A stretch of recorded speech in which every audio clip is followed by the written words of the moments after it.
Good evening. I'm going to adjourn the closed session and reconvene the open session of the January 12th, 2026 regular meeting of the Board of Trustees. We did not take any action during closed.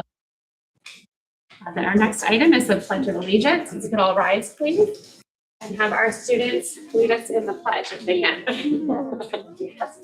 I pledge allegiance to the flag of the United States of America and to the republic for which it stands, one nation, under God, indivisible, with liberty and justice for all.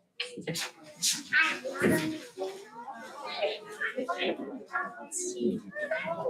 the first item tonight, I know we have a lot of kids here, and I'm sorry for starting a few minutes late. Our first thing will be our English learner reclassification celebration. So I'll turn it over to Sarah. Right, wonderful. Good evening, everybody. I'm going to come over to the podium to present. We've got a bunch of our newly reclassified English learners in the room and their families. Thank you all for being there. Let's see. I'm going to invite Ms. Langman, our ELD teacher, who's worked with these students for the past year, up to the podium. Let me get this right. There we go. And then President Shonin, would you like to shake students' hands after certificate? Maybe I'd like to. Sure. Okay. All right. Thank you all for being here. We celebrate tonight the reclassification of our English learners. We have a very large reclassification class this year, 27 students reclassified. And we've got many of them here in the audience tonight to receive this very special recognition. I am Sarah Costellandri, Executive Director of Educational Services, and I support our English Learner Program. Greetings to everybody. I'll just read what this up here. It's so very important to honor what a value it is to be multilingual. Every language carries its own culture, history, and nuances, allowing speakers to connect with others in unique ways. Thus, when you learn another language, you gain new perspectives and experience, enriching your identity and deepening your understanding of humanity. It emphasizes the transformative power of language in shaping who we are. To learn a language that is not your first is a true act of courage for our students and also their families. Our multilingual learners carry both the challenge and the gift of seeing, thinking, and expressing themselves in more than one way. And so tonight, we recognize the gift that they have as multilingual learners, and also the gift that they are to Orinda Union, truly in that perspective, culture, experiences they bring, and making this community so much better. So thank you all. Let's honor a little bit of the work that they did to get here. There's 4 reclassification criteria. And I will go over these things again later on when we talk about our EL report, but they take the summative LSAT. We evaluate their basic language skills. They have a teacher evaluation, and we also consult with their parents. And all of those things together mean that they end up reclassified as fluent English proficient. So a big thank you to our teachers, and our ELD teacher, Ms. Langman, our ELD teacher, Ms. Lee, who's also in the room, and also all of our classroom teachers, our support staff, our administrators, who really form a community of support around our English learners, and also to our parents. We know that it is so much work to support your child through their journey, and sometimes even harder when they are an English learner. And so we honor you as well and the hard work it takes to achieve a reclassification like this. Let's get started without any further ado. We're going to start with our first English learner. We've got several in the room. Hopefully we've got everything in order between their certificates. So we're going to ask our first, our English learners to come up before the board and get your certificate from Ms. Langman, and then walk over to President Shogun and shake your hand. Okay. So our very first one is Madeline Alvarado. Let's give her a round of applause.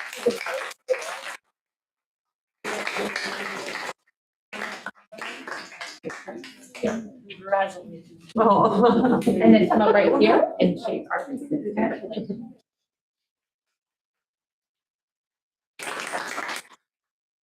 Next, we have Alvan Chevrigani.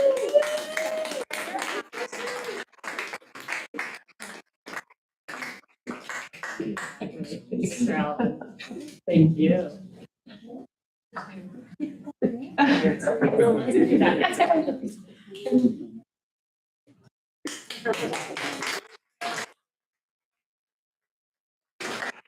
We have Monica Duan, fourth grader at Wagner Range.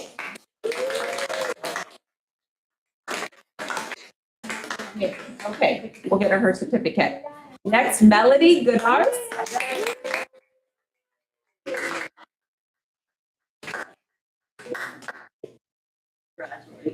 Melody.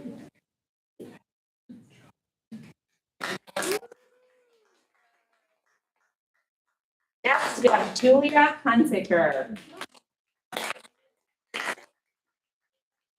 Livia Hunziker. No. Oh, congratulations. And then next up, we have Bella Jiao. She's a first grader at Ranch. Okay, Bella. We'll get her a certificate. Adrian Kalazade. Congratulations, Adrian.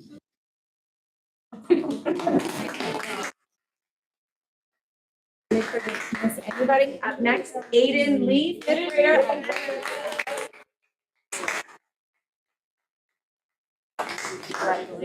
Great. Next up, Christy Osterhoff, second grader.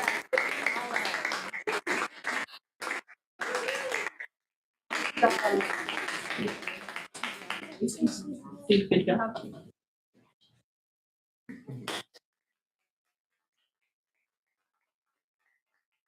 And now we have Ryan Razuli, second grader at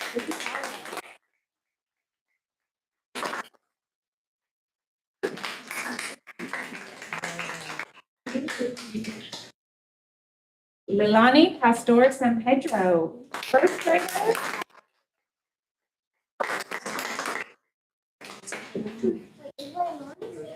Next up is Tao Wen, first grader at Delta.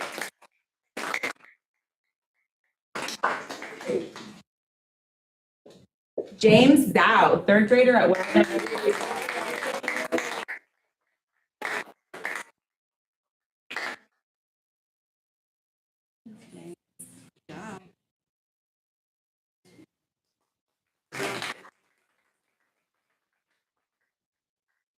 Jaden Zhao, for seventh grader at OIS.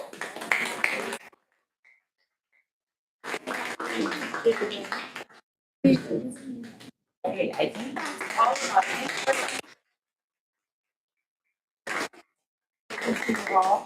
of we also have additional reclassification students. I think that's all of our hands raised tonight. Okay, thank you so much. We honor these additional students who could not make it tonight. I will read off their names to honor all their hard work. Anna Tozlavavan, Hanane Alam, Samuel Allman, Alfred Guo, Adam Han, Caleb Wong, Ali Jung, Daniel Liu, Sophia Romanenko, Lucas Tibshirani, Angela Vayner, and Mason Yep. A big round of applause for all of that. And congratulations, your journey strengthens our school community. Thank you for inspiring us with your growth and all you do. Thank you.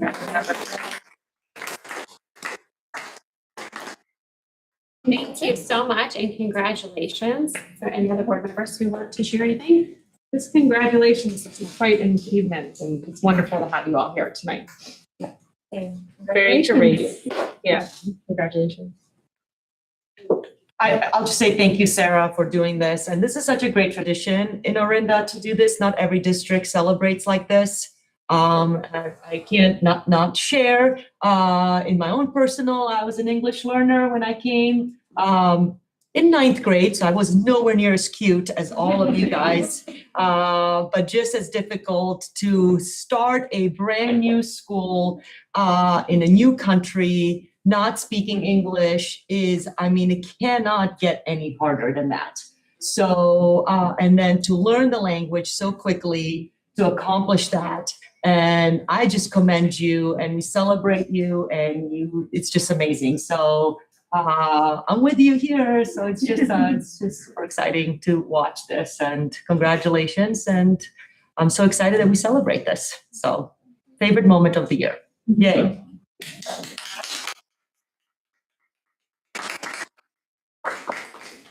To all of our English learner families in the room, you are welcome to stay for as long as you want to the board meeting, but that concludes that portion and we're going to transition to our next agenda item, which is also very fun. Yes.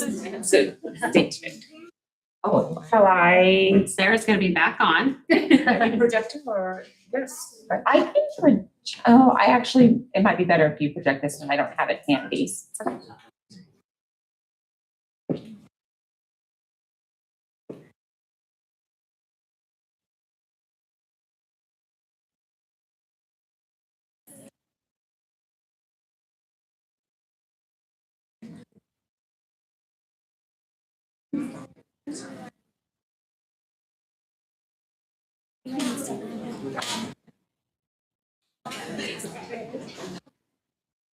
for those of you who came, and next up, Delray is here. Delray students are here to share with us our student spotlights, and Sarah will lead us in that as well. All right, we're up. All right, so our Delray first graders are here, right? Very excited to present to us on this great work they've been doing around heroes and what they make, how they make a community better. We'll invite them up. We have led by Principal Maple Lai. And then we've got teachers, Miss Carpenter, Miss Rosas, and Miss Queenie here as well. And all of our curators right here to present to you. So we gotta turn this way.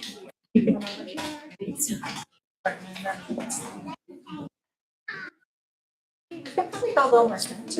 That we're gonna face.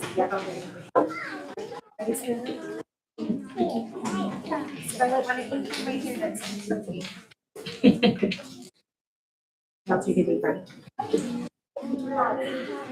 We worked really hard. We had a working lunch today, so we're very excited, but thank you for having us.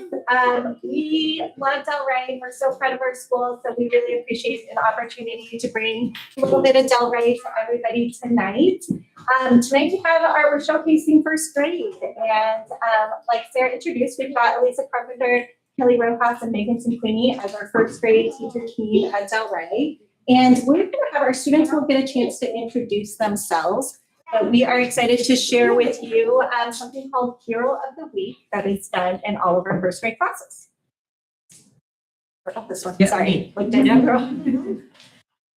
Kelly Rojas, and I'm really excited to be here to just give you a little glimpse into our classroom. This is a tradition, something that we do every week. The kids learn about a hero. And the hero is a real person, someone that's had an impact on history. Usually it's a person that has to overcome some obstacle or solve a problem. And they have character traits such as perseverance, determination, and the kids, we read a story usually to them. And often after we read the story and we share about their life, they always ask, are they still alive? They just want to know, they want to connect with these stories, they want to see how it fits into their world, and they are often inspired by the stories that they hear. And I'm Megan Queenie, and so, why do we learn about these heroes? This is kind of just a fun and engaging way to learn about people that it can inspire us. Learning about our heroes shows us that ordinary people can do extraordinary things, and we can learn about people from all over the world and really just like different walks of life. And I think the students also make connections with them and with themselves. And then learning about these heroes can really also push us to our fullest potential and what we can be. And how. We start the week by revealing who the hero is, and then we'll often read a children's book about that hero. And then at a later time, we'll come back and revisit and discuss what that hero did in their lifetime, and then why we think that they are a hero. And then at the end of the week, we will write a page about the hero. Do you want to show your pages? We'll draw the hero and maybe some details about that hero, and we will write a sentence about the hero. And then the first grade teachers save all the papers, and then at the end of the year, they have a booklet of all the heroes that they've learned about for the year.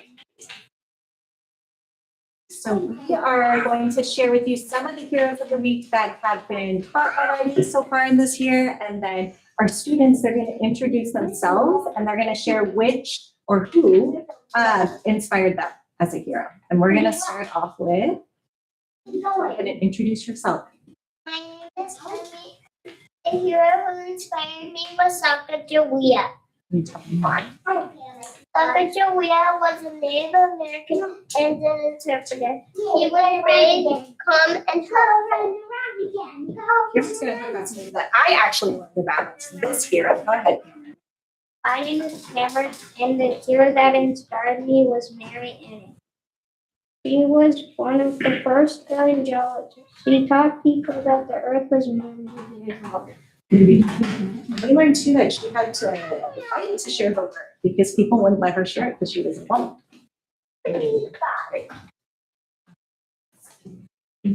Sorry, it's okay.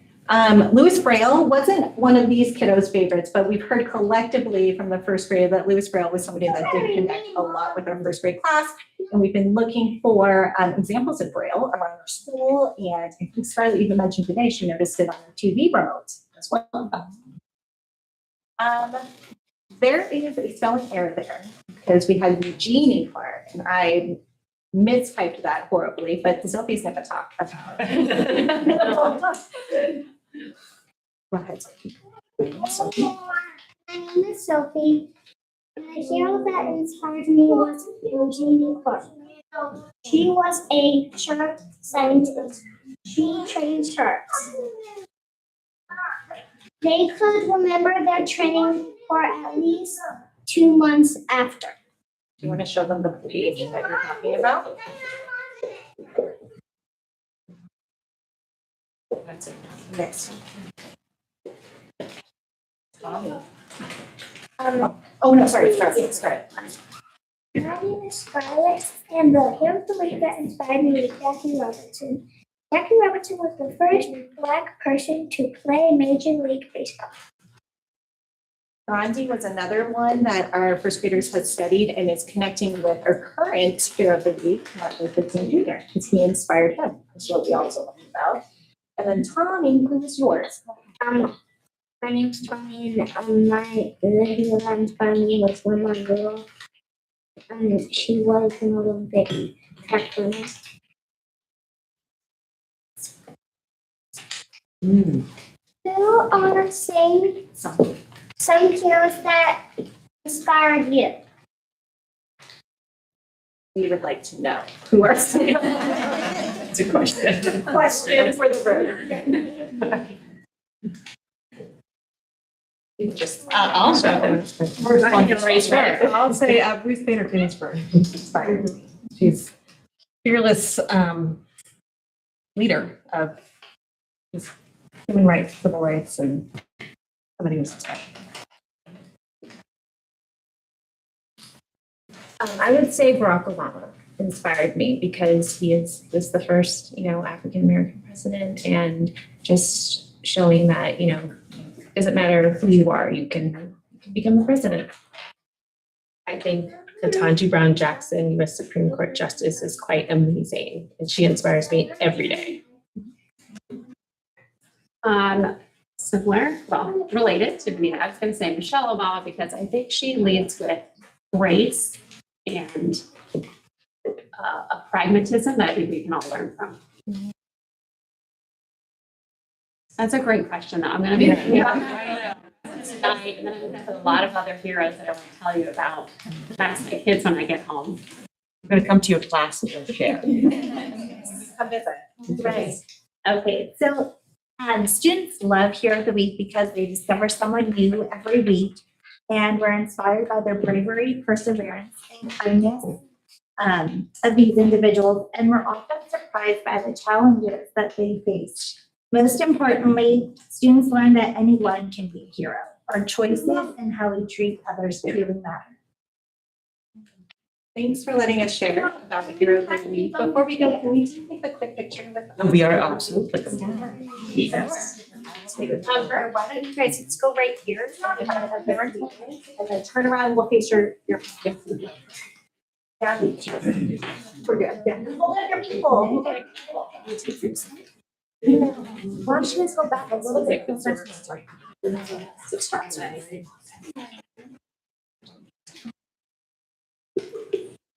All right, I'm gonna count 3. We can say Hero of the Week. 1, 2, 3. Good job, guys.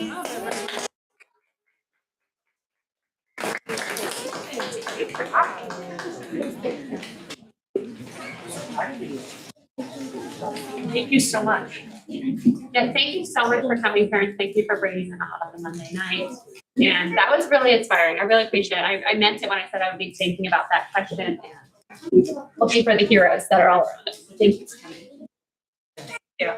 Thank you. Have a good night. Or you can stay. Yeah, you're all set.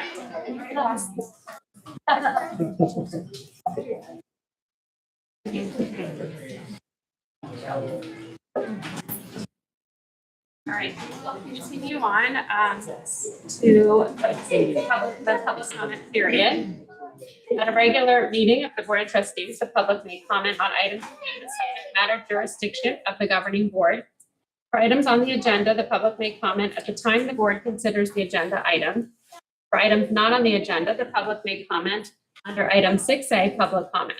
The Board of Trustees requests that individuals who would like to address the Board of Trustees on an item do so by filling out a request to address the OUSD school board card and turning it into the superintendent prior to the agenda item. Cards are available at the meeting. Comments are limited to no more than 3 minutes. Groups are asked to limit to a total of 5 minutes. The board shall limit the total time of public comment to 20 minutes. To comply with the Brown Act, the board may listen to comments from the speakers, but can neither discuss nor take action on the issues presented. Is there any public comment? There's one public comment. Ms. Barrett?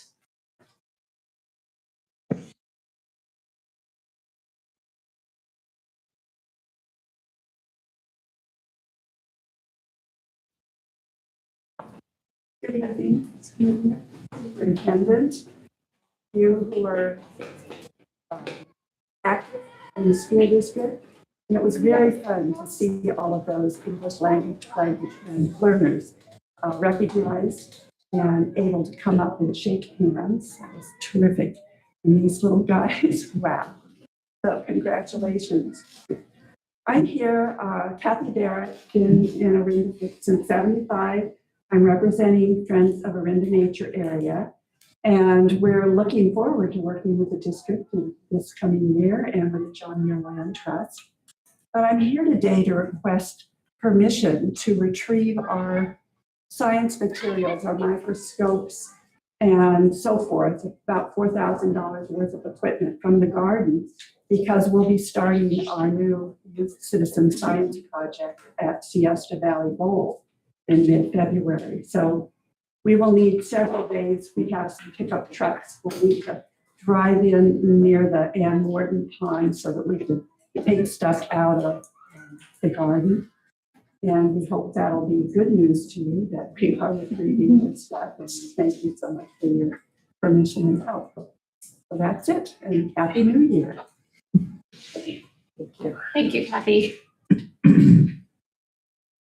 All right, we're moving on to item 7, which is 7A, Resolution 2613, Week of the School Counselor, February 2nd through 6th, 2026. Brian? Great, thank you, President Shogun. So with this, Orinda USD seeks to highlight the vital role counselors play in supporting academic growth and personal development of our students, nurturing students' social and emotional well-being, and helping students envision and pursue future goals and aspirations. And with that, we have a resolution to review. Sure. So we'll read it aloud before the discussion. Etta, can you start us? Of course.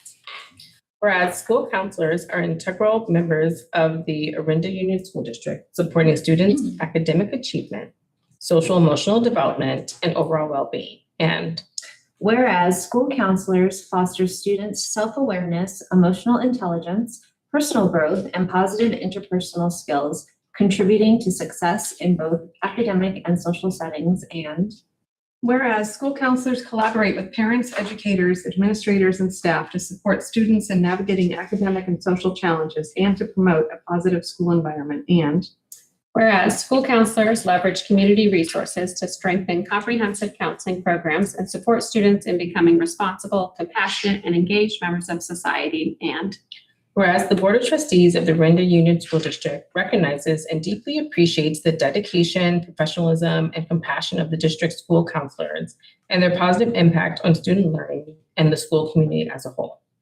now, therefore, be it resolved that the Board of Trustees of the Orinda Union School District hereby proclaims the week of February 2nd through the 6th, 2026 as the Week of the School Counselor, with the theme, School Counselors Amplify Student Success, in recognition of the outstanding contributions school counselors make to the academic, personal, and social growth of all our students. Thank you. thank you. Thanks for bringing this forward. Is there any board comment, discussion? No, I was just going to say thank you for bringing this forward. I mean, it's really incredible how we've expanded and developed our counseling program. I'm very proud of what we have here. Excited to see where it continues to grow. So, thank you. I completely agree. I completely agree. I'm glad that we are recognizing our school counselors because of the vital role that they really play in so many lives of our students here. So They're really an important part, just echoing everything that everyone else said, and really helps the students foster all the things mentioned here, the self-awareness, emotional intelligence, personal growth, and you can see that every day. So thank you. I'll just add, I'm very proud that we have counselors on all of our campuses, and I think they provide intangible support to students in ways that are just innumerable. So I'm really proud that they're there and proud of the program that's been built over the last few years. Thank you. So this is up for action. Is there any public comment? No public comment. This is on for action. Is there a motion? This is Hillary. I move that the board approve resolution 26-13, Week of the School Counselor. Mrs. Bonita, I second. Trustee Collins Coleman, Aye. trustee Nantavat, aye. vice president Weiner, Aye. president Shogun, Aye. motion carries. Moving on to 7B, which is our OUSD course catalog. Yeah, so last year we actually brought we developed and for the first time brought the Orinda course catalog, so which contains the descriptions of our courses at the OIS, the pathways that the students take, like sequences of courses, and then the descriptions, just general descriptions of what happens at every grade level within different curricula at those grade levels. So we update now in our second year, we updated that course catalogs. There's really some minor changes at the elementary level, just with regards to some prep time changes, which resulted in changes of who teaches the PE and how many. Sarah updated a little bit on how many arts are in each TK, how much art do TKers get and how much versus third graders and so on. But really the majority of the catalog focuses on the OIS descriptions of the courses so that our students can make informed decisions when they're selecting their classes, which will be starting within the next month or so. So other changes that are notable for this year is the changes in names of the math classes. Originally, when Common Core came in, which is now probably a little over a decade, 15 years, so a decade and a half, we really made sure that every class was titled that this is a Common Core math class. And now that just seems like such lengthy names that it's a mouthful for everyone. We know that every math class must be based on Common Core state standards. So we just simplifies those names a little bit, that it is a Common Core 6 or accelerated and so on. So that's really the main change. Otherwise, the course catalog remains similar. We have the same offerings. as we move forward this school year. Oh, one last change is that we're repeating the geometry as an offering at our own school site. Last catalog had it offering at Miramani, even though we offered it at OIS. So we're again trying to offer that within our own school district, which we're very proud of here at Orinda. So if there's any questions for Sarah or myself, happy to answer that. Otherwise, there was a revision after the initial posting, and that's just, thank you, Benita, for noting there were some updates in the early grades with regards to the minutes on the PE, which I emailed the board about. I don't have any questions. I just wanted to thank you for, continuing to pay attention to this and keep it current, because I think that's vital for this. Can you confirm there's still French at OS? Yes, Right? we have One French. A and one B. Correct. And that is the plan to offer that at this time, yes. I also don't have any changes or suggestions. I do appreciate that, again, it's been updated to keep things together, and I think it's just great that it exists and really kind of codifies what's happening curriculum-wise. So I appreciate it. I appreciate the updates. I don't have any changes. I do have one question. Is there any thought maybe in the future to offer an advanced, I know I ask this question every year, English language arts class at OIS? So if there was a new class, we would have done it like in Yeah. November. And we wrote a process, I think last year, of how that would look like. So do we have a teacher who would teach it? Where would it fit? So potentially, it's just, is there, could offer it and then see where would it fit in a schedule? What's the credential? How does it fit? So I don't think it's. Or creative writing, Yeah. especially as for 7th or 8th grades, as kids, go on to progress at Miramani or whatever high school they go to. I think it's important to in addition to strengthen the math and science, to strengthen English as well. So.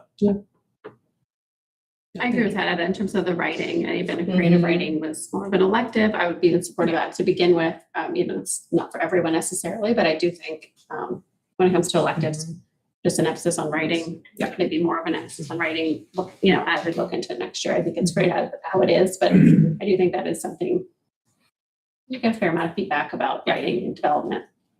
I mean, the kid who's a creative writing major, understand the need for the creative outlet as well. But I just, on that point, I think just a review in general of the electives, just kind of seeing what really makes sense and kind of reviewing how many students are signing up for what, and are there other electives that we should be considering at the middle school level? I think that would be good. We could do that for future, absolutely. Yeah. Yeah, no, that's great. Okay. Any other comment? Is there any board comment? Sorry, public comment. No public comment. Okay, so this is on for action if there's a motion. So moved. I'll second. This is Hillary. All in favor? Aye. Motion carries. Let's say this is going to be a public hearing, isn't it? Yes. Okay. This is my first one, so I'm going to open the hearing, right? Okay, opening the public hearing for the California School Employees Association, Chapter 320, initial proposal on collective bargaining topics for 2025-26. All right, thank you, President Shogun. So pursuant to Government Code 3547, all initial collective bargaining proposals of a district or a union must be shared or sunshined with the public prior to commencement of negotiations.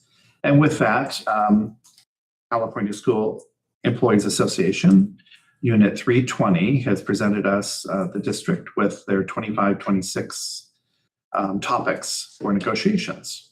Article 3, organization rights. Article 4, layoff reemployment. Article 6, classification and reclassification. Article 8, leaves. Article 9, pay and allowances, which is both pay and benefits. And Article 19, terms. And then they are also proposing a new article regarding technology. And so with this, and coupled with our next item, which is the district's proposal, we would look forward to negotiations coming up the next month or so. Thank you. Is there any discussion, comment from the board? Thank you. Thanks for all your work. Thank you. This is pretty straightforward. Appreciate it. Yeah. Any public comment? No public comment. Okay, and this is on for action. There's a motion. I think we need to close the public hearing. Oh, okay, sorry, guys. Thanks. Public hearing is closed. Decided on for action. This is Hillary. I move that the board accept CSEA's collective bargaining proposal for the 2025-2026 school year. This is Ed, I second. Did we get that? Is it Edda? Yeah. Okay. All in favor? Aye. Motion carries. Okay, we'll open up another public hearing. Item D, this is for the Orinda Union School District initial proposal on collective bargaining topics for 2025-26 with California School Employees Association, Chapter 320. Okay, thank you, President Shogan. This is the other half of the couple for bargaining with CSEA this year. And so with the 25-26 initial proposal, the district is looking at Article 9, pay and allowances, Article 10, hours and overtime, 13 vacations, evaluation is 14, and then a new article regarding employee discipline. And then one last thing is we'd like to work with CSEA in a collaborative manner regarding the editing and formatting of the actual document, the collective bargaining agreement, to make it a little more user-friendly, readability. And with that, we're seeking approval for the 25-26 district proposal. Thank you. Likewise, like the other one, this is straightforward. Appreciate you bringing it to us. I don't have any comments about it. Anybody else? Thank you. Thanks for the work. Okay, any public comment? No comments. We close the hearing. Okay, so this is on for action. Is there a motion? This is Benita. I move that we approve the district's initial proposal on collective bargaining topics for 2025-2026 with CSEA. Chapter. This is Ed, I second. All in favor? Aye. That motion passes. Moving on to our discussion items. 8A is special education program overview. Stephanie will present. Can you go ahead? I'm on it. Perfect. I will follow you. Excellent. Talking. So the purpose of this evening is just to give you an update on how special ed is going and fill you in on some of our amazing programs, because it's been a really good year with all of our programs. So why don't we go ahead and jump to slide number 4, please, because 2 and 3 are just me saying Yep, I'm on those it. exact same things. Thank you. So if you look at our total of special education students in the district, currently we have 259 students who have qualified for special education, putting us at 9.6%. If you look at the past 3 years, we're right on trend to where we have been. We have been doing substantial work on SSTs and interventions to really work on if a student needs special education or if they just need some intervention. So there's been a lot of education with our staff to really focus on who do we need to be evaluating, because that's always a key thing. We want to make sure we're not overqualifying students. So there's been a lot of discussion about making sure that students need the support and are being given the support correctly. Let's go to number 5, please. Breaking down by primary disability, our largest qualifiers are speech and language impairment. As we've talked numerous times, this TK through 1st, 2nd grade group, there are increases of students who have speech and language as their qualifiers. Yes, in 23, 24, and 25, you can see it jumped from 22, 23. So it jumped significantly, but we also really went through what exactly should be a primary disability and what should be a secondary disability. We do have some students who might have multiple qualifiers, and we really have thorough discussions in our IEP meetings as to what that primary and secondary qualifier should be. And if there are other categories that they qualify under, we put them underneath. So then if they move to another district, if someone new looks at it, they can see all the areas that the student is working on. And so SLI is our main one. And then if you also look between specific learning disability and autism, that is kind of switched. Last year, 26% of our students were under specific learning disability. And this year so far, it's at 19%. And autism went from 14% to 17%. Part of that is really our discussions on what really makes up that student. You know, we've discussed you could have a medical diagnosis of autism, but that doesn't mean it affects your educational setting or affects you at school. And maybe later on it does. But again, we are really discussing those primary and secondary qualifiers to make sure we're really putting the best one down for the students. So in our meetings, that's what I'm seeing. Yes, we have more students coming in the younger grades who have autism diagnosis and who are qualifying under autism. But it's really those conversations to try to really capture what fits that student the most. Do we have a breakdown by grade level? We don't, but I can get that to you. Yeah. Definitely. So the next one breaks down by ethnicity. In our general population, we have a 9% Hispanic population. 11% of those students are in special education. So Sarah and I work closely to make sure, is it an English learner student? Is it a student who actually has needs for special education? And that's something we're really educating our staff on as well, because it's a fine line all over the state on, is it a language barrier or is it an actual need for additional support? Native American and Alaskan, it's at 0.19%. We currently don't have any in special education. Asian, 19%, and special education is at 11%. African American is 0.85%, and we're at 2%. That's something we're also looking at very closely, because when you have such a small population, sometimes the numbers appear higher, but we also want to make sure that we're giving everyone all the support that they need to see if they really do need special education, or is it just interventions? I think that's the key thing in looking at all school sites, is making sure we have such rigorous standards here in Orinda, making sure that people understand it's okay to not be the 1% top of your class. Some students are going to come out as average, and that doesn't mean they need special education. And so having those conversations with people to see what that looks like. I know that's a very big no for a lot of people. I'm sorry, but it's really looking at what we don't want to overqualify students. I think that's the key thing. We don't want to pigeonhole students getting support, getting pulled out of classes if that is not what they need. Our white population is 50% in the general population, 58% in special education, and 2 or more races is 18% general education, 15% special education. Our current service model. So we had the EIP program, which is our preschool program that we share with Moraga. If you remember last year, we had a significantly large population in that preschool program.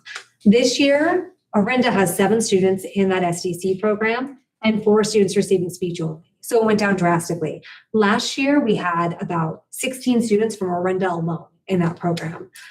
We were able to reshape the program this year. So there's an AM class and a PM class to really try to separate the classes so it wasn't one teacher with multiple students coming in and out all day long throughout the day. We wanted to have a class where we could also, if we needed to, group by like abilities. So if you had students who really had to work on that speech and language, that was their main reasoning, then we could create a class that had a lot of focus on that language enriched environment. And so there are 2 teachers, 1 AM, 1 PM, and it's been going very well. It's been a really nice environment. We were there the other day. It's so much fun to see. So anytime you want to go see it, let me know.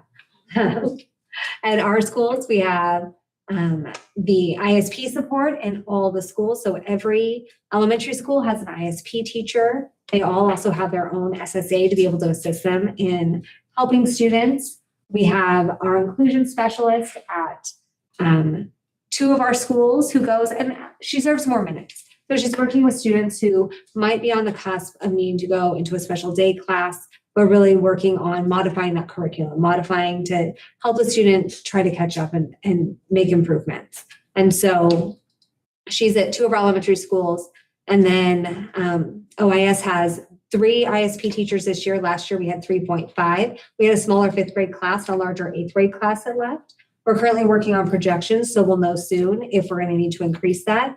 We haven't rolled up all the numbers yet. And then our SDC program is at Del Rey, and it's so much fun to go and see if you haven't seen it. The maximum caseload is 14 students with 12 students with 3 students to every 1 adult. We currently have 8 students in the classroom. It's so much fun to go in there. Every student has an assigned general education spot. So they have a general education teacher They go in there for circle time. Some of them go in there for arts or special projects. They spend every recess, every special with their general education peers. And then depending on each student, they push in for different subjects. So we have some students who are pushing in 50 to 60% of their day in general education. We have some other ones who maybe it's about 20% of their day because they're building up on that ability to go more into general education. And Del Rey has been very welcoming, their staff, in making sure when a student goes in, they have their own spot. Like they have their name tag, they have their name on the wall, their artwork's on the wall. So it's not, as I've been in other programs where you go in and you have to find a different seat every time, or you're not sure who you're going to sit next to. And that's just it's kind of uncomfortable for us. Think about that. My placard was down the last meeting. I was like, I don't like this. This isn't my seat. What's going on here? So we've really, really stressed the importance of making sure everyone is included. Their students are students in both classes. So that's very nice. And then at OIS, we've worked on creating more of a standard special day class based on the population that we have currently. They work on their general education curriculum in the classroom. They push out to general education when it's appropriate. It was really last year when we saw some students going to multiple periods of core and not being able to handle it, only being able to last 15 minutes in core and then coming out. We wanted to make sure that we weren't adding that stressor, that we were able to take that general education curriculum, we use News to You, a unique program for online curriculum that goes and will take the topics that general education is doing and modify it to that student's reading level and bring in activities for them to do based on that reading level. And it's been very successful. I feel that when we go there, students are a little calmer, they're more excited to participate, and we're not seeing so many students being pulled out and going and playing basketball for half their day. I think that was the key thing, is we want to make sure they're learning, they're working on what they need to be doing and not being overwhelmed and not able to focus on learning, because they all want to learn so much. Out of district placements, currently we have 4 students placed in non-public schools and 1 student placed in the Lafayette Intensive Program. Currently, on something for next year, 3 of those 4 students are 8th graders. So we'll have 1 current 7th grader who will be in the non-public school. And then our student in the Lafayette program we're looking for another placement for that student because Lafayette doesn't have space for him next year. So that'll be something that we collaborate very closely with our neighboring school districts. And then we're continuing our collaboration with Moraga. Currently in our elementary SDC placement, we have 2, previously 3 students from Moraga in that SDC. And then we're looking at, they have some possible students for our middle school program next year as well. So we're going and meeting with them and taking tours to really find a good placement. All right, areas of success. We love our DAW week, our Diverse Abilities Awareness Week. The elementary SDC class is thriving. I have seen all these students since they were in preschool, and seeing the growth in them from preschool is amazing. From seeing certain ones who couldn't be around other students who would push them when they wanted their turn, to seeing them running up to you and holding your hand and showing you everything and just really getting along. It's really amazing to see. So that team is doing such a great job. We have our district behaviorist this year. Casey was hired and she is fantastic. We have our program specialist, Allison Burke, who was hired and added to the team. The 2 of them have done a really great job at setting up quite a few trainings for our staff throughout the year. We have at least 2 trainings a month for our SSAs. We have office hours for our behaviorists that general education and special education staff can drop into. And then we're working on additional staffing sessions that we can do for everyone as well based on the needs. Casey did a parent night presentation on devices and how to really limit technology at home and how to set those boundaries that I think was very well received. The California Department of Education moved us from a targeted level 3 for performance elements to a targeted level 1. So that's wonderful. And then we were also recognized for meeting all compliance deadlines for 2025 requiring no action. And in our SELPA, when we were the only school district in our SELPA who met that. So yeah, so very exciting. Areas of growth. Like I said, we want to focus on our OIS SDC and really strengthen it more. Streamlining our partnership with Akalani's to ensure a smooth transition. We start transition programs with them in October. We meet with them, we meet with their whole team to discuss, okay, what are things that we need to let you know about our students? How can we make sure they're in the best fit? They have so many programs. We want to make sure students are in the best fit. We heard from them that our parents were requesting that our Transition meetings were earlier in the year because before OIS would do them in April. So we moved them all to February. And how they're done, it's about 3 days and it's boom, boom, boom, transition meetings. That way we can have the Miramonte staff with us and participating in those transition meetings.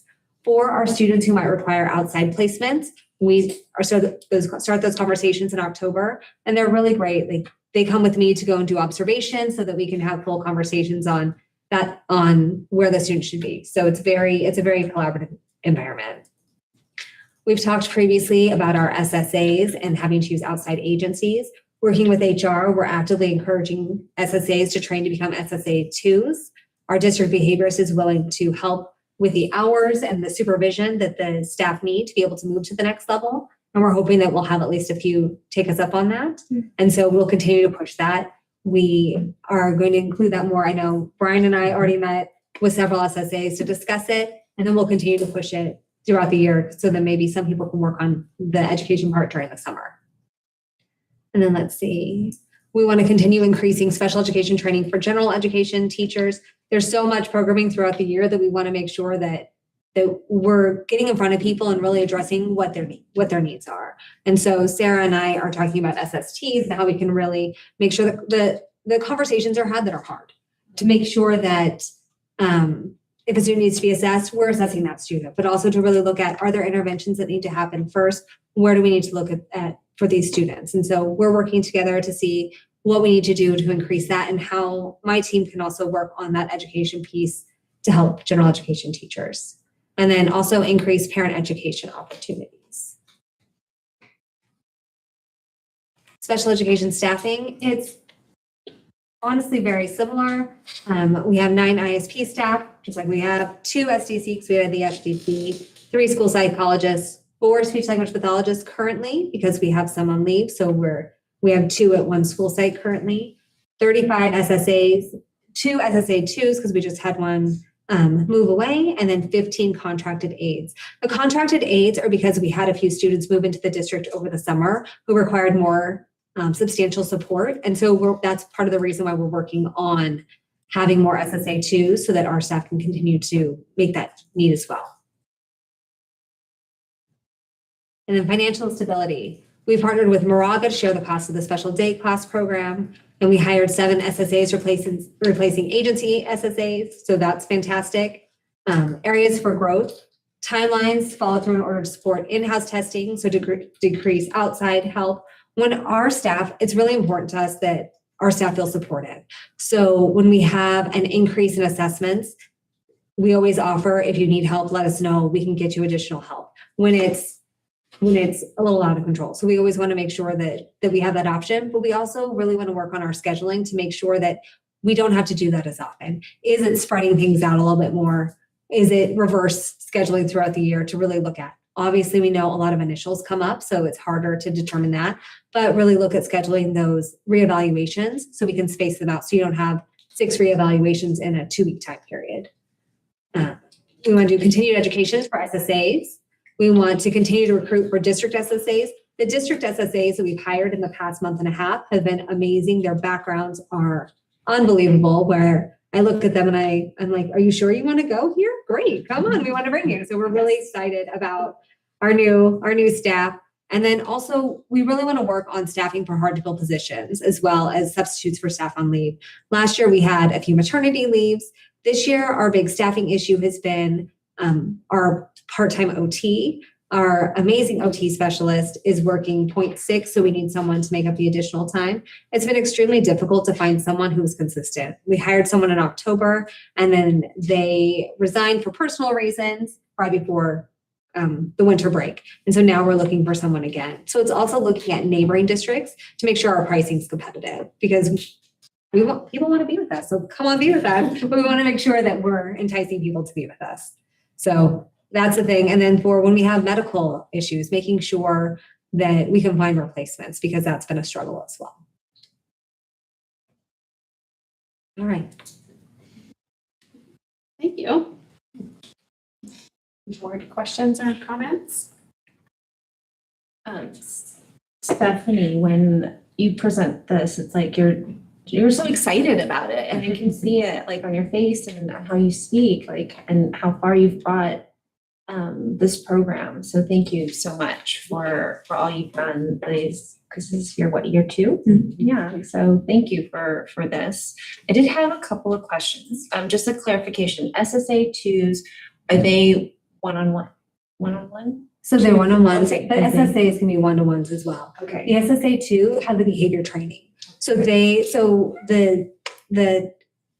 SSAs, I have to train myself, SSA, that we contract for, they have behavior training. So they have the ABA and the licenses that they need to be behavior technicians. And so we want to get more of our staff to be SSA2s, which are the same qualifications. Okay, because right now we only have 2, Correct. right? But there are probably more students that could benefit.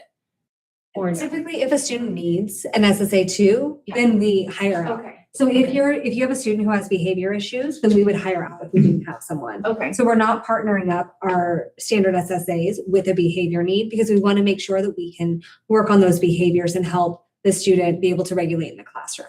So we really keep a clear definition of those. And then going back to slide number 6, the number just stood out to me for our white students who make up 50% of our population. 58% are in special education. Is that normal? I mean, that just seems a little. It seems high, but it's typical. Is that typical based on the fact that they make up 50% of? Yeah. Okay. I know, it always, when you look at the numbers, it is alarming, but it is a typical trend. Okay. Yeah. Thank you. I just wanted to echo the thanks for the presentation, and I do really appreciate your enthusiasm and joy around, serving all these students and providing the need, the care that they need. And also just wanted to say how much I really appreciate the collaboration between, our neighboring districts and really partnering and working together, because it is so hard to, be able to serve these students, and having that ongoing relationship, I think, is critical. And in that vein, I was curious, I know we have our parent group, Poise, just kind of if you could touch on that a little bit in terms of, how that interaction has been recently and what that partnership looks like. Definitely. So I meet with Poise in 2 weeks. We have quarterly meetings with all of the representatives from each school site. And so in the fall, our big push was DAW and how to really bring awareness to all the school sites. And now we'll really be looking at, okay, what are the needs of the parents? What are additional educational nights that we need to bring in? When they bring me different opportunities that they have, then we send them out to everyone to try to really make sure that if they're having a night, I know probably in April, normally it's March or April, I'll go and I'll do a state of the district with everyone where we'll get together and just talk about what the programs look like, what they're hearing, what I'm hearing, and just really try to have an open collaboration. So I know a big thing that they were requesting before is more conversations of that transition with Akalani's and us. So we've worked with Akalani's on the 3 nights that they're pushing out and doing parent support nights. So we've made sure to send that out as well, making sure that anything they send out, we send out to not only our students who are here, but to make sure that our non-public school families are included as well. I know that was a thing in the past where the non-public schools didn't always feel included. So we've really been trying to make sure that they're on everything as well. That's great. Thank you. And we also have a representative on the SELFA parent organization, and she comes in and checks in with me and lets me know what trainings they're doing. And I let the families all know, or through the Poise group know, what additional trainings we're doing through SELFA so that they understand the relationship we have with SELFA. There are numerous trainings every month going from our legal obligations to trends in speech and language, RTI and what that can look like. And so I make sure I share that information with them. Yeah. I just have to commend you, tremendous growth in 2 years, right? That's congratulations, not only for the level 1 performance getting to that, but also meeting compliance deadlines. So yay, congrats. And thank you for that work. I've seen the SEC class up close in Delray, and I think it's a beautiful, magnificent program really that shows the care and the strength of the program and the teachers and the campus. And Maple Blythe, the principal, everyone's doing a fantastic job. It's really a nurturing environment. And I can see in the few times that I've been there, each time going back, how the students are thriving in that environment. So kudos to you and everyone involved there, all the teachers in Maple. Just wondering, is there one thing that maybe you might not have listed there that really stands out as like a big challenge for you the course of the next year or two that like, I'm going to keep an eye on that, or maybe, double click on that in a few months to see if this is really trending towards this or, that we should be cognizant of? Yeah, I'm looking a lot because we had several students that we didn't predict coming in over the summer. Our numbers went up. And so it's really been looking and making sure our staff don't feel overwhelmed. I think that's a key thing. If your staff feels confident in having the ability to do what they need to do, then it's a happier environment. So it's really looking closely at that. It's looking closely at qualifiers. Are we qualifying properly? Are we making sure that we are, if a student no longer qualifies, how do we handle that? A lot of our parents, when a student no longer qualifies, they're scared about that. So I think it's really having better communication with parents on, okay, your student doesn't qualify for an IEP anymore. Let's celebrate that. Let's look at the pluses. Let's look how far your student has grown and how can we still support them without having that. So I think it's really looking at all of those areas and doing a deep dive in our IEPs to make sure that we're taking all that information in consideration. And so that's something that my team here we're looking at is really that deep dive into, are we overqualifying in any area? Is there a certain area? If there is, okay, why? What do we need to do? What training do we need to do with general education to really look at that? What training do we need to do with our staff to really look at, is this correct or is it not? Yes, you can have trends where you have certain areas that qualify at a high rate for a while, but it's still a red flag to me. So it's really looking at what do we need to do for that. Great, thank you. Thank you. I had a list of questions and you answered pretty much all of them. So I don't have much to ask about that. The main one I had, which you answered and I appreciate, is ways to incentivize SSAs to move for that additional training. And it sounds like you have a plan in place and try to get people, because it is a great opportunity for them as well. In terms of in-house professional development and better pay and all the things, right? Yeah.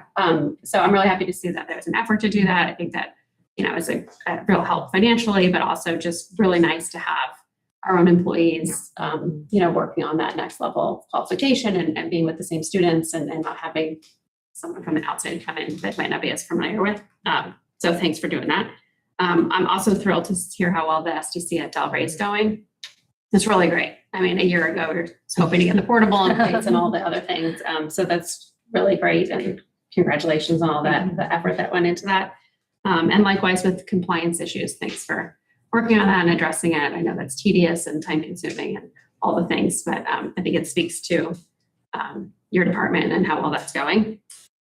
And I think that was it. Just thank you. Thanks for the presentation. I think it's really helpful to see trends and, come and check in on this, periodically so we can see how it's going. So I appreciate all of that. But no more questions because he answered them. Thank you very much. Anything else? Was there any public comment? There's no public comment. Okay, so this was just on for discussion. Right. So we can move on to our English learner report. Okay. Okay. Okay.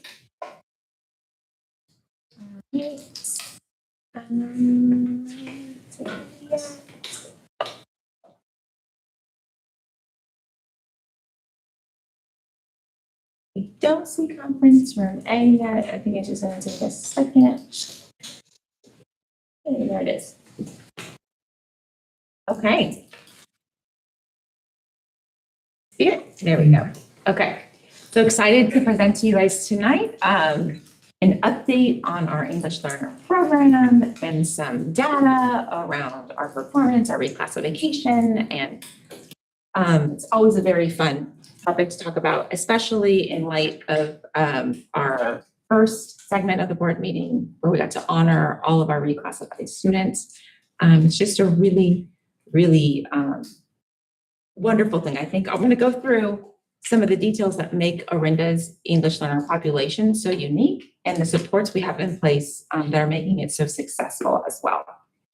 So I want to start out with talking about our vision for our program. It is so important that we look at multilingualism as an asset and a strength, a gift for students and for us. And so sometimes that can be difficult for us to tackle because it is extra work sometimes. Our English learners are working extra hard compared to English only students, and teachers of our English learners are also working extra hard to support them. And so our goal is really to help them become proficient in English as quickly as possible, because we know they'll be the most successful, but at the same time, really make them feel like they are a part of our community, embrace them, and make sure that social emotional well-being is taken care of. That this is truly an inviting place for our English learners, academically and also social emotionally. So that's our vision. Let's jump into who our English learners are. I apologize, you won't be able to see some of the numbers here with the way that Google Sheets makes charts for us, but that's okay. As much editing as I tried to do, I couldn't get those percentages larger, but I will do a quick summary for you here. You can expand. Okay, great. So we are going to see, I think this speaks so well to what is it like in our English learner population? You'll see that in Orinda, we have a very diverse population. So we've got approximately 30% of our students speak Cantonese or Mandarin, which Chinese is the determiner there in the blue and orange. We've got another 15% or close to 16% who speak Farsi. And then we have Spanish and Russian speakers hovering around 10%. And then we have a variety of other languages. And then this can actually be a real asset for our English learners because when they are engaging with their peers or in a designated environment, they often can't default to their home language in order to get by. And so I think it works in that way an asset. On the other hand, it can also be very scary because unlike some English learner communities where you're an English learner and you're surrounded by lots of other English learners who speak your home language, here we're going to have English learners where not very many others speak their home language, and that can be scarier. So we want to be cognizant of both those things when we look at who our English learners are and the languages they come to us with. Very, very diverse group. So let's talk about how do students qualify for the program? How do we know that you're an English learner? And then what do we do about it? So the very first thing that's critical is every student, when they enroll for the first time in a California public school, takes the home language survey. That is completed during enrollment, and it helps us identify which students need to be assessed to figure out whether or not they're English learners. In TK, that home language survey, it's 4 questions, and it helps us understand the children's multilingual experiences. Whereas in K-8, it is used to identify them for assessment and potential services. And I'll speak a little bit more about what that difference is and why it's unique in TK. In just a minute. And so that home language survey may trigger for us that the student's first language is not English, in which case we will administer the initial LPAC. And that has to be taken within 30 days of the school year or in students' enrollment and is administered based on their family's answers to that home language survey. And then at the end of the year, there's what's called a summative LPAC. And that is every current English learner takes that test in the spring of the year or earlier if we feel they're ready. And that determines their English learner status for the following year or whether they get reclassified. Okay. So what is the LPAC? It actually stands for English Language Proficiency Assessment of California. All right. So the initial LPAC that test students take within the first 30 days of enrollment, we will have students, we'll get a score for a student, either they are a 1, a novice, a 2, intermediate, in which case they will be identified to receive EL support services, or they take the test and they are immediately 3 initial fluent English proficient, and they actually are not an English learner. They're already fluent English proficient. That is different score than the summative LPAC, which is that annual test administered at the end of the year. And students there get either a 1, 2, 3, or a 4. And it is the 4 where they are identified as having well-developed English skills that helps us consider them, shows us we're ready to consider them for RFEP or reclassified fluent English proficient. Okay. So Here's our initial LPAC results for this school year. We had 47 students assessed, which is a very large number. 47 students in grades K through 8. 18 of them qualified for services, means they scored a 1 or a 2, which means 38% of our students who were initially identified by the home language survey to take the initial LPAC actually ended up qualifying for EL services. And now let's talk a little bit about TK, because that initial LPAC is not given to TK students. And I shared with the board a year ago that was a new change for 24-25. And we're still in 25-26 in a place where we're kind of in a holding pattern until the state develops a test that can assess the English language proficiency of 3 and 4-year-olds. And currently we don't have an effective measure. And so what we do is we still ask parents to answer the questions on the home language survey, and then they their English status in our SIS areas says to be determined. And then in the beginning of their kindergarten year, we pull up all those students whose English status was listed as to be determined, and we give them the initial LPAC. So the parents don't have to fill out the home language survey again in kindergarten. We just keep that data from TK and then do our assessment at the beginning of their kindergarten year. So the state is required to provide us a list, at least they have agreed to, provide us a list of TK appropriate screeners to be administered starting the 27-28 school year. In the meantime, our English language teacher consults with TK teachers to support developmentally appropriate English language instruction. All right, so overview of our process. First, our initial LPAC is administered to our students, and then one of two things can happen. Either the student qualifies for the program or the student is initially fluent and English proficient, and then the student does not receive services. If they do qualify for the program, that means that they're going to receive services, and they will also take the summative LPAC at the end of the year. And that summative LPAC determines whether they stay in the program for the next year or they can be reclassified. It's kind of like a flowchart version of everything else I'm saying. Okay. What are our reclassification criteria? Okay, so this will look familiar from before. So we definitely must have a 4 on summative LPAC, saying that that LPAC shows that they have a 4, that it's well-developed English skills. And then we look at 3 other things. One is their CAS data, if they're a student in grade 3 through 8, and their DIBELS data, or their Common Lit data in middle school. We also ask teachers, their classroom teacher, to provide us input of how they're doing based on other instructional evidence, and then we also consult with the parent. So looking at all 4 of those components to determine whether or not the student will be reclassified, because a score alone on a 4 on the summative LPAC is not enough. Okay. So let's look at our summative LPAC growth. So this is the spring of last year, in spring 2025. We had 27 students reclassified. We saw, I think, 12 to 13 of them earlier this evening. That means 67% of our EL students were reclassified, which is huge. Very great growth, speaks to the high level of educational services our ELD teachers are providing and our classroom teachers are providing, and all those people.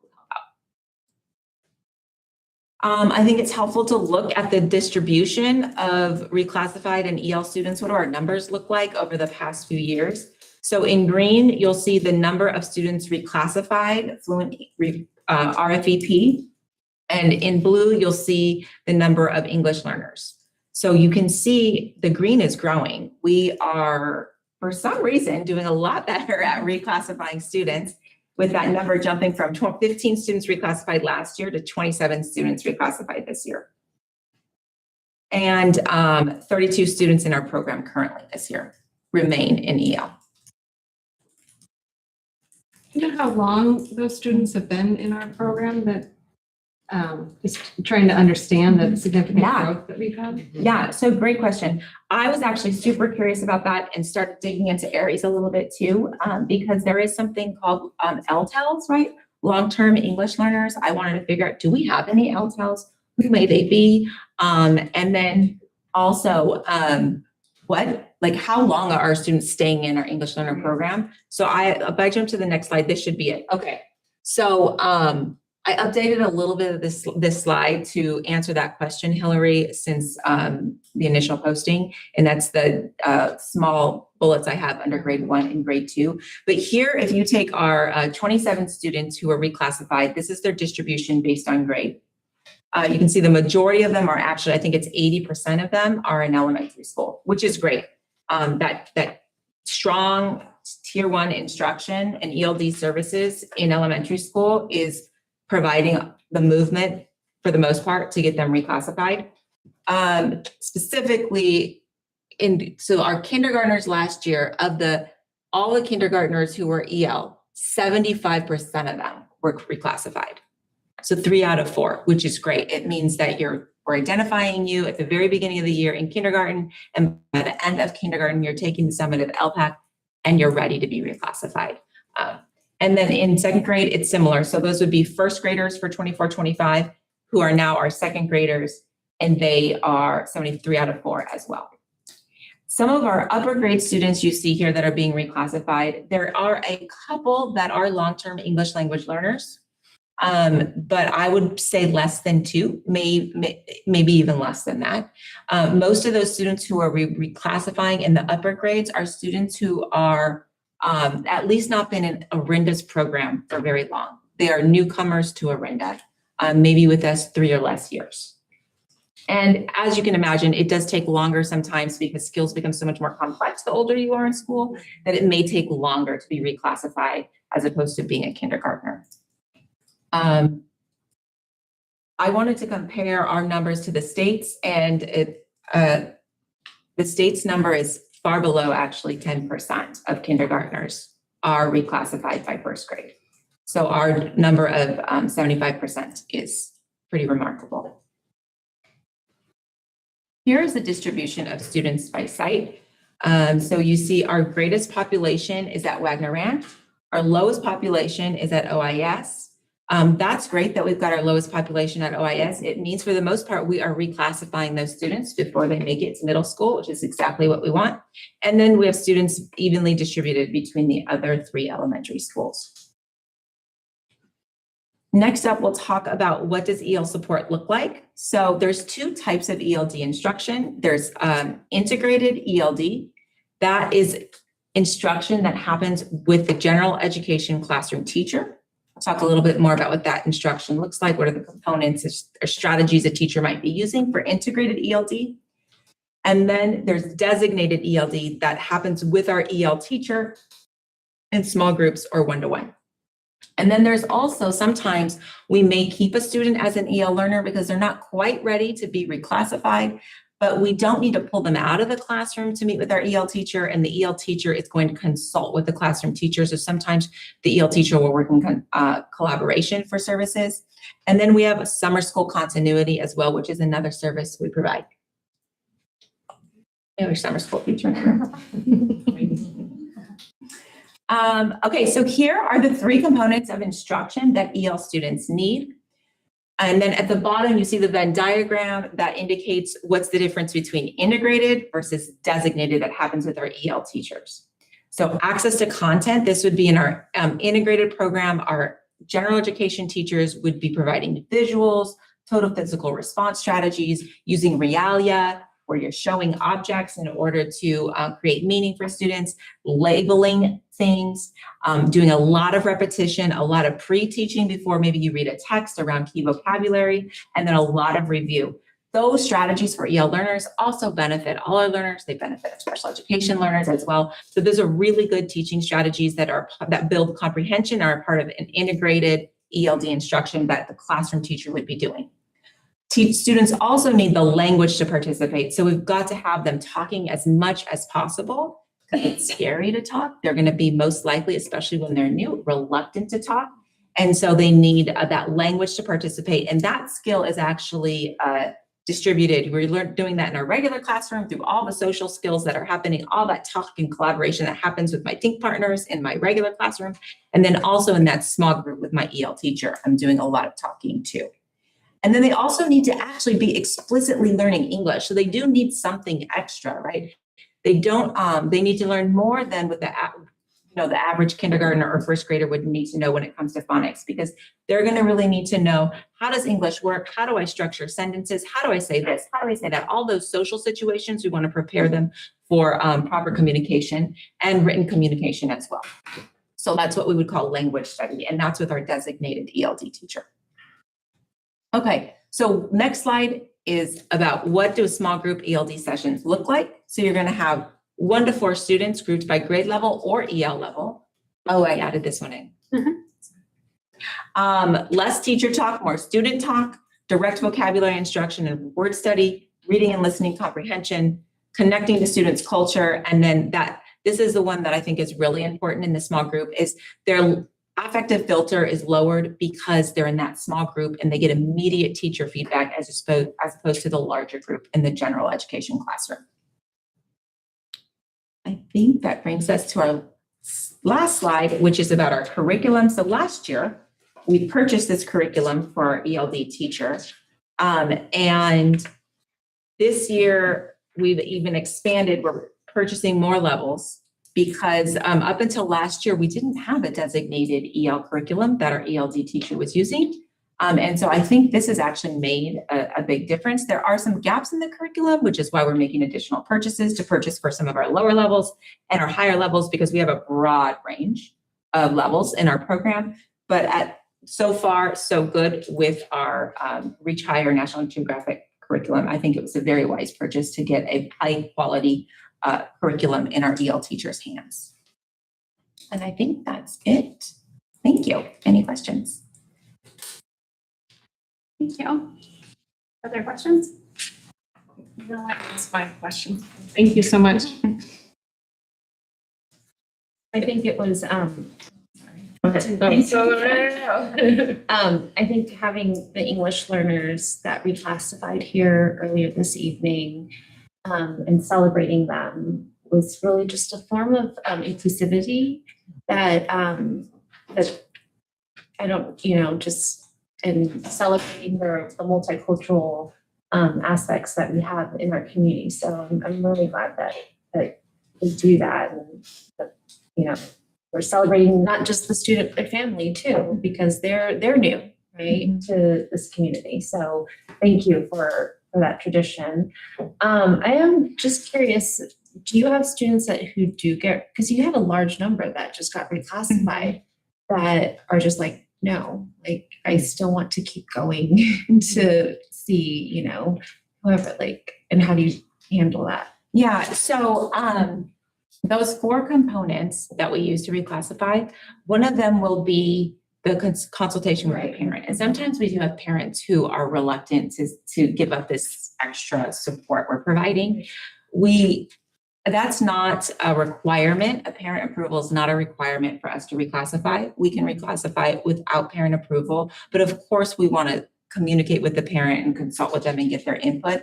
Mostly we're helping them see that if you feel your child needs more support, and sometimes they do need more support, but it's maybe not the support of the ELD teacher, because all our other academic indicators are showing that they're ready to be reclassified and they're fluent. If they are struggling, sometimes that does happen, then we'll say, probably we need to have them experience more interventions in their general education classroom. Maybe we need to bring in a behavior support plan. Maybe we need to meet with our counselor. There are other supports in our MTSS that we want to provide them with and help them see that we'll get them the support they need, but this type of pullout, and it also can infringe on your regular classroom time, right? And so that's how we help them come to a collaborative decision about what's best. Okay, and then my last question, I know for TK, you said you just put TBD for their assessment. Do you know roughly how many? Yeah, I think it's approximately 20 or so of this TK class, 20 to 25. Thank you. Just echo what Anita said. I think it just reaffirms everything, how lovely that ceremony was earlier today, all the hard work that's going into it. And then just interesting to see as we look at projections or beyond this next incoming class, how it will affect or impact, the resources that we have and like, what else do we need? How can we continue to make the impact in the students' lives and their education in a positive way? Like, what will we need to continue to do that if there's additional students continues to grow? Thank you. Thank you. That was really comprehensive, and I agree. It was really nice to happen to have this on the same night as our ceremony for reclassifying. And that the jump in reclassification is really awesome and great. We celebrated here tonight, but it made me think of how that might be celebrated at the classroom level or at the school level. I mean, it's really great. It's awesome. Like multilingual kids, which is really amazing. And it does kind of speak to inclusivity and also just how all of our differences coming together. We appreciate all of them. So I wonder if it could be celebrated a little bit at the school level too, possibly. Or possibly when you're doing your PD with teachers around how to help ELD students. That's a piece of it. So I think it's really cool and can be branded that way. Also, it's glad to see a bigger turnout than in years past, but I know there were actually more students reclassified in a minute too. So I don't think I have any more questions. The TK screener, I'll be interested to see like what that looks like. And part of me is like, well, their TK, like just give them a year. Probably they would be glad a lot of them reclassified anyway. So I'd be curious to see what that looks like. And do you know if it's the reason it's not appropriate? Is there like a reading component or something that's making it too hard right now? Yes. Yeah. It was stressful. Yeah. They're reading, they're writing. Yeah, it's just, we don't do a screening for students who are 3 and 4 academic. Right. And so I think the state is struggling with that. I also have concerns around the TK day being so short, and it's already a very language-rich environment. So I think our best approach right now is to make sure those TK teachers are equipped with the skills to do that integrated instruction with those strategies. So many things in their classroom are already labeled. If you go into a TK classroom, you'll notice things that it's just natural to being in TK. Things are labeled because none of our kids can read yet for the most part, right? So I think for the we're okay. And I'll be looking forward to seeing what the state comes up with and if it will be effective. Yeah. And I guess lastly, just to underline, I think it's really great that you two are collaborating on how to support teachers. It was more on you were going to have professional development and collaboration around teaching special ed strategies and how to support students, but I think for the ELD kind of similarly, there's professional development around it so that general ed teachers have that in their pocket as well. So I appreciate that. I think that's it. Any other questions? Any public comment? There's no public comment. Okay, so that was just on for discussion. Thank you. And our last discussion item, a really exciting one, integrated pest management annual report. Sure, this is going to be amazing. Yeah. No pictures. Where's no photos? No. Great. We'll send them in the board. Said that last year. It's a video. He refuses. I'll do it. You can start, Tom. I can start. So what is IPM? Integrated Pest Management, or IPM, focuses on effective low-risk pest management practices. IPM is a big picture approach to pest management that considers people and the environment when pest management decisions are made. There are a variety of IPM practices, including cleaning regularly, closing gaps into buildings, fixing leaky pipes, setting traps, and choosing low-risk pesticides. The government requirements related to this is Senate Bill 1405. It requires training and reporting to the Department of Pest Regulation. We've got a very good relationship with CPR. For example, we have a new grounds person. I've already reached out to them. There's training that they provide. I was able to actually get it in Spanish as well, so he's been provided both. We want to make sure that we have a clear understanding of what we do, what we don't do with pesticides, herbicides. They will come in and do a thorough inspection of our grounds building down at OIS, go over the training with them. We already have that set up for later on this this month. So I'm looking forward to that. It's really a good collaborative partnership. If they have any concerns, there's the concerns, there's new strategies and all that, a lot of that's shared. So that's one that I'm really happy about. Administrative regulation 354.2, using least toxic means of controlling pests, weeds, exploring alternative products. An example there that I can give you is Wagner Ranch, Pod 4. For whatever reason, it's got a real problem of flies in the spring and the summer. None of the other pods, just that one. We've done thorough inspections. I got to be honest, I have no idea where they're coming from. What we've been doing there is putting up pouches that have, and I wish I could remember the name of the bugs. I found out about it at my place with my pasture. When they hatch, these bugs that go out and they eat fly larvae before the larvae hatch. Therefore, there's not all these flies going around and they're not reproducing. I've never seen the little bugs. They're so tiny. It's not like they're out swarming. I see the look there on his face. So really the only impact on the school are these little pouches on the walls with shavings. That's all you see. And we've had very good results as far as the reduction in that. So these are some of the strategies. They're natural, they're non-toxic, and pretty darn effective. I was really happy with that, and it's been very good report back from the sites, and something that we're continuing. So we're going to be coming into the spring. We'll be doing that. We actually used that around the kitchen at OIS last year as well when they were having supplies around the serving area. We put that up, and it just really reduces the fly population naturally. So that's an example there of exploring alternative products. California Healthy Schools Act, California Department of Education prohibits certain pesticides, gives the community the right to know when certain products are used. That's more the herbicides, when we're trying to control weeds and whatnot. Department of Pest Regulation, schools are limited to the pesticides that we may be used. Compliance is required by law. So what we've been doing here is if it has an EPA number, we're not using it. So the last 2 years, this will be the third year, I'll be able to say no pesticide or no herbicides used. And so we're using other means as far as, manually removing the weeds, thinning things out before they go. A little challenging depending on the weather. When we have the wet weather, it gets nice, things grow. It's a bit of a challenge, but this seems like a pretty good strategy. I'm very happy with our new hire, really on top of things, and it's easier that once you get control of it. We had partnered with Franklin Grossman before they left, before we released them.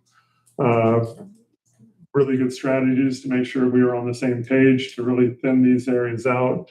So when our new hire came in, Javier was able to kind of do more of a maintenance, and it's too much for one person. And so far, it's trending the right way. I'm really happy with what we're doing there. Our plan. Look at it on the website as a link to the IPM under our facilities department page. Maintenance and grounds crews. We provide preventive maintenance for control and mitigate issues as they arrive. We try to be as proactive as we can. When we see holes in buildings, for example, SDC portable, when we had set that part of our punch list before we closed that project out,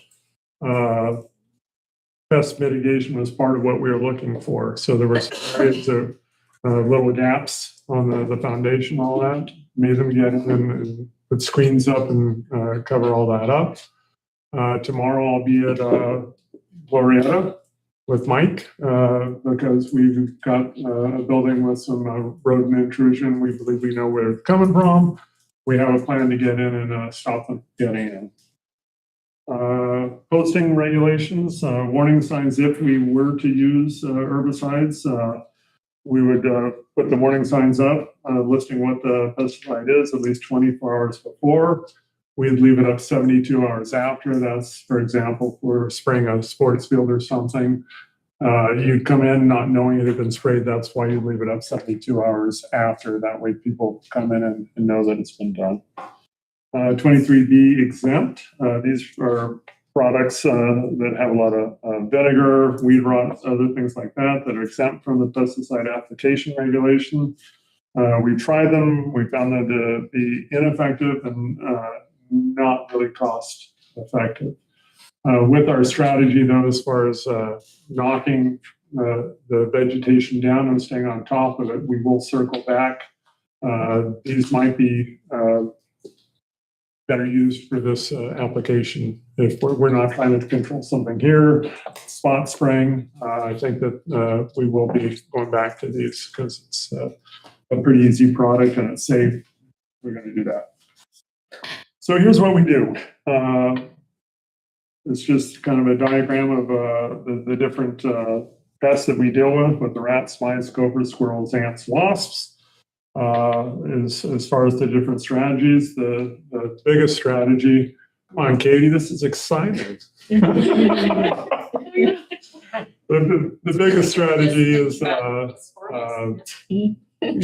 giving them a home food to live in. We could keep classroom doors closed more often when they're not out at recess. There's just little strategies that go a long way.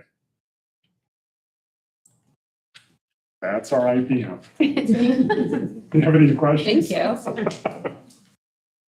No questions, just thank you, number one, for not providing photos, and number two. But no, I appreciate the non-toxic efforts that you're making to help. That can be a struggle and not always cost effective, but it sounds like you at least found it for the flies. Mm-hmm. Yeah, Thank you. it's really balanced. Yeah. Yeah, one of the things I'm using up at my place with ground squirrels is a natural mix that my wife found a recipe. And it doesn't smell bad to me, but the ground squirrels and the gophers hate it. So I just spray the perimeter of my house every other week. And I don't have the ground squirrels anymore. Sure. Yeah. So I would be happy to share that recipe. Sorry. That's why you're retiring. I have to spray that. My dog. That's too bad. I don't have rats up there, so there's too many neighbors with cats up there, so it's not an issue. Thank you. My only question about this was, is there an update about the rodents? I know a couple years past, they've been chewing things and getting inside. We're doing much better at that. The mitigation we did, especially up at Sleepy Hollow, and I hate saying it out loud, haven't had one issue, not one. Another thing that we did up there is we had down below, not so much on the roof. I want to keep the covers on the roof because we need to protect all the refrigerant piping. That's why all that sheet metal's up there. But around on the ground with the enclosures, it had sheet metal as well. Well, that was actually providing an environment for them to come and live in. When we went to remove it to do the mitigation, there was a nice big rattlesnake living under there. So these are little strategies that once we removed it and got everything clean, it's you've got a line of sight. You can see what's going on there. There's no shelter for the rodents to come and live. And it's much easier to keep clean as far as when we're doing the sites. The enclosures have always been a part of what we're doing, but we've upped it. We're doing it much more frequently, keeping all the leaves and debris out of there so they're not wanting a place to live. So it's been good. So a lot of the strategies that we learned at Sleepy Hollow, we've already implemented at the other schools and proactive. Thank you. It's a lot to do there. Thank you. Any other comments or questions? No. Is there any public comment? Thank you. No public comment. Thank you. Okay, that takes us to our board policies. Items listed under the board policies section are typically updates and new policies or administrative regulations that have been recommended by the California School Boards Association. These policies are generally acted on by the Board of Trustees in one motion. There's no discussion of specific policies before the board vote unless a member of the board, staff, or public requests specific items be discussed and or removed from the board policy section. It is understood that the administration recommends approval of all board policies as presented. Each item in the board policy section approved by the board shall be deemed to have been considered in full and adopted as recommended. So tonight we have board policies B through K. Is there any discussion from the board beforehand? No? Any public comment? No comment. Okay. In which case, is there a motion? This is Hillary. I move that the board approve board policies B through K. This is Etta, second. All in favor? Aye. That motion passes. Brings us to our communication and announcements. Oh, yay.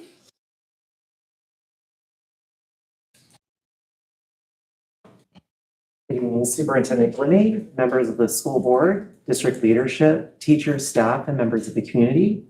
Again, I'm Charles Shannon for the past 17 years, coming to board meetings. Of the Orinda Education Association and a first grade teacher. I want to include that because I'm dual roles, full-time teacher and full-time president. It's tricky, but it's very rewarding. It's an incredible highlight for me tonight to be here to see our English language learners reclassify, not only because I worked with many of them during summer school, but it's truly been my passion. My first year of teaching was in a dual immersion. I was a dual immersion teacher in Napa with a Spanish English group of students. I was their English teacher, and then my colleague was their Spanish teacher. So it was a 60-40. And they sent me to Mexico to learn Spanish. And I was partnered with a family, and they had children, which is the best way to learn if you're an adult, to be with kiddos. Because they're more, you make a mistake and it's not as big of a deal. So they really help you. They tease you. So that was a real highlight. And so it just brings me back to the beginning of my career when I realized how difficult it is to learn a new language, let alone be a teacher working with kids trying to learn a new language. So I want to say, as we begin the new year, 2026, I'm honored to stand here representing the educators of the Orinda Education Association. While January is often a time for resolutions, for our teachers, it's a season of incredible momentum. Throughout our schools, you don't just see lesson plans in action, you see the culmination of a powerful partnership that defines the Orinda Union School District. While our teachers bring expertise, passion, and dedication every day to the classroom, we know that true excellence does not happen just by teachers. The amazing work we celebrate tonight is a shared victory that begins with our families. We're profoundly grateful to our parents whose engagement, whether through the Education Foundation, volunteering in classrooms, supporting learning at home, and all of the things that our parents do to support their children, support all of us, is the fuel that allows our programs to soar. This success is further strengthened by our incredible support staff. I can't underestimate, couldn't do my job without our support staff, from our custodians to our office staff, to our paraeducators, to everyone who is our backbone of this incredible school district. They create a safe, organized, and inclusive environment where teaching and learning can truly thrive. So all of us teachers want to say thank you. We couldn't do it without them. We also deeply value the ongoing dialogue we share with district leadership. Always answering the phone, always visiting us in our classrooms. We join you in lots of meetings. You're always open to that two-way communication. And you listen and you respond and we work together, and that's super valuable to us. We feel like, you really care. And we have a shared focus on prioritizing essential resources and professional growth, which allows Orinda to maintain its exceptional standing as a leader in California education. Finally, we must recognize the broader Orinda community. To the residents who support our schools, regardless of whether they have children currently enrolled or they don't have children in our program, we feel your support. Your investment in our youth is an investment in the future of this community and the greater world, because we know our kids move on. So we're so proud. With this support system in place, our teachers are finding practical and meaningful ways to spark a real curiosity in our students while building the social emotional skills they need to navigate their daily lives. Our educators feel the professional confidence to try new approaches and push for higher levels of student engagement, knowing they have a united community standing behind them. So together, we're doing the hard, rewarding work of providing the world-class education our students deserve, our families deserve, and we just want to say thank you. So everyone have a great evening, get home safely, and I'll see you at the next board meeting. Thank you, Charles. I do not see anybody from No CSC. Yeah. Okay. All right, so we'll move on to cabinet updates. I'll just quickly say that we had a great start to the school year. Yes, Happy New Year. Thank you, Charles. We actually started off with Monday. It was a teacher workday, which has been, I think, in place for 3 years now, which has been a great way to start our year with our teachers coming back, having a time to set up classrooms, ease into the semester plan, and then also our BASC had a professional development day, and almost every single one of the employees came through, which was really great. And then Governor released his budget last week. We did not get it in time to post for this because it was on Friday. So we will do a very quick update at the February board meeting. Mika, myself, and Brian are going to Sacramento on Tuesday. Oh, and Charles, right? Yes. On Tuesday to Sacramento to see what that all means, because there's a lot of confusing information about a lot of great news and confusing news and all sorts of things. So we'll get a lot more information from services. Mika and I are also attending Capital Advisors at the county office on Wednesday to really dive into what it all means. And just want to remind everyone, school's closed on Monday, a week from today, as we recognize Martin Luther King Jr. Day. And that's that. So, Thank you. Any other cabinet updates? I don't think so. No. Okay. Okay. Moving on to our board reports. Did you have anything? Happy New Year, everyone. It's great to be back and looking forward to diving into all the school visits. And I think that's it. We have lots going on. Last week, we had a site visit at Sleepy Hollow, which I really enjoyed walking around to. I think like half the classes, we divided in half, so we went to half and the other group went to half, and it was just great to see all the teachers in action and seeing the BASC space, which I hadn't seen before, which is really lovely. And next week we have the schedule committee meeting. Yeah, I don't really have anything to report. Happy to be starting out the year and getting back into things. Likewise, the Sleepy Hollow visit was really great last week. I attended a homework committee meeting. It was really productive and a lot of good stuff going on for being the first couple days back from break. I'll be going to Wagner Ranch this week, and we'll be at coordinating council at the end of the month, and also at the schedule meeting next week. So a lot going on for January and February. I think that's it. Okay. So we will move on to our consent calendar. Items listed under the consent calendar are considered to be routine and are acted on by the Board of Trustees in one motion. There's no discussion of these items before the board vote unless a member of the board, staff, or public requests specific items be discussed and are removed from the consent calendar. It is understood that the administration recommends approval of all consent items. Each item on the consent calendar approved by the board shall be deemed to have been considered in full and adopted as recommended. So we have items B through M. Is there any public comment? No public comment. Okay, any discussion beforehand? Okay, in which case is there a motion to approve? This is Hillary. I move that the board approve the consent calendar. This is Ed, I second. All in favor? Aye. Motion passes. And now moving on to our future agenda items. Yes, so next on February 9th is our next regular board meeting, and we actually have a pretty full agenda. So I just want to remind the board, because I'm looking at the clock and I don't anticipate us being done by 8 at the next board meeting as we ease into it. this time. So our main focus is going to be, we'll actually have our BASC program update, and then school safety plans, LCAP mid-year progress, annual audit report are all mandatory reports that have to be approved by that time. As a reminder, we actually moved the annual audit report from this meeting to next meeting due to the shutdown of the government. That's why that was extended from the state. And then we'll, as I just mentioned, bring the governor's preliminary budget update as well. Try and make those as succinct as possible. In March, we'll be bringing, at this time, second interim enrollment projections, and then what else comes up. So. Okay, great, thanks. Any questions related to the calendar? No. Okay, well, that brings us to our adjournment. So is there a motion to adjourn? This is Benita. I'm adjourning the meeting. This is that I second. All in favor? Aye. Meeting adjourned.